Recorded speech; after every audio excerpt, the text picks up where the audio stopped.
Hi. Hello. నమస్తే. ఎలా ఉన్నారు అందరూ? టుడే ఏంటంటండి, అల్లం వెల్లుల్లిపాయ పేస్టు రుబ్బుతున్నానండి.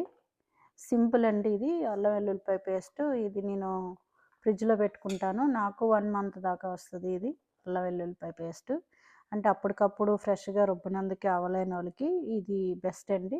ఇది అప్పుడు ఫ్రెష్‌గా ఉండనందుకే నేను చిన్న చిన్నవి చెప్తున్నాను మీకు. కొంచెం సాల్టు, కొంచెం పసుపు యాడ్ చేసుకోండి. అప్పుడు మీకు ఎప్పుడు ఒకేలా ఉంటది ఫ్రెష్‌గాన ఫ్రిడ్జ్‌లోని. మీకు ఇంకా ఎక్కువ అయిపోయింది అనుకుంటే నెక్స్ట్ డీప్ ఫ్రిడ్జ్‌లో కూడా పెట్టుకోవచ్చు. మీకు 1 వీక్, 2 వీక్స్‌కో సరిపోయేటట్టు తీసి పెట్టుకొని డీప్ ఫ్రిడ్జ్‌లో కూడా పెట్టేయొచ్చు. మిక్సీలో ఏసుకోవడమే. చూడండి మిక్సీలో మెత్తగా నలిగిపోవాలి.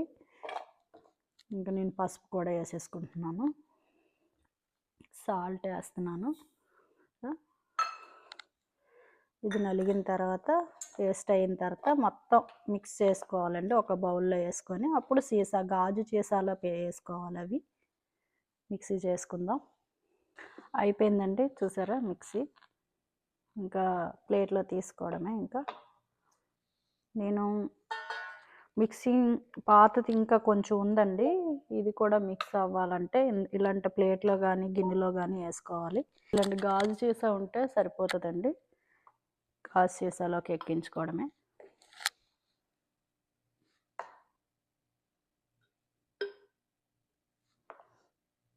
ఫుల్‌గా ఎక్కించేసుకున్నాక ఫ్రిడ్జ్‌లో పెట్టేసుకోవడమే. ఇది గాజు సీసా అయితే డీప్ ఫ్రిడ్జ్‌లో పెట్టకూడదు.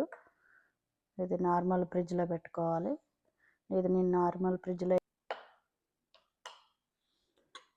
రెడీ అండి. అయిపోయింది. అంతే. చూసారా? సింపుల్. ఎక్స్ట్రా ఉందండి. అది సీసాకు పట్టేదంతా ఇంకా ఎక్స్ట్రా ఉంది. నేను జిప్ లాక్‌లో వేసుకుంటున్నాను. ఇది డీప్ ఫ్రిడ్జ్‌లో పెట్టేస్తాను నేను.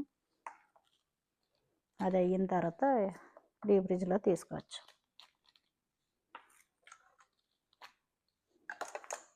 అయిపోయిందండి. రెడీ అయిపోయింది. నచ్చితే లైక్ చేయండి, షేర్ చేయండి, కామెంట్ చేయండి. మీరు ఇలా ఇది ఐస్ పెట్టుకొని ఐస్ ముక్కల్లో కూడా చేసుకోవచ్చు ఇది.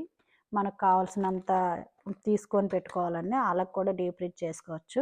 ఇది ఉంది కదండీ, ఇలా ఉండి ఇలా పీసులుగా కట్ చేసుకుంటే మనకి ఎప్పుడు కావాలంటే అప్పుడు కూడా అది కూడా చేసుకోవచ్చు. జింజర్ పేస్ట్‌ని అలా కూడా పెట్టుకోవచ్చు మనకు కావాల్సినప్పుడు తీసుకొని స్పూన్‌తో తీసుకోకుండాను. చూడండి నచ్చితే లైక్ చేయండి, షేర్ చేయండి, కామెంట్ చేయండి.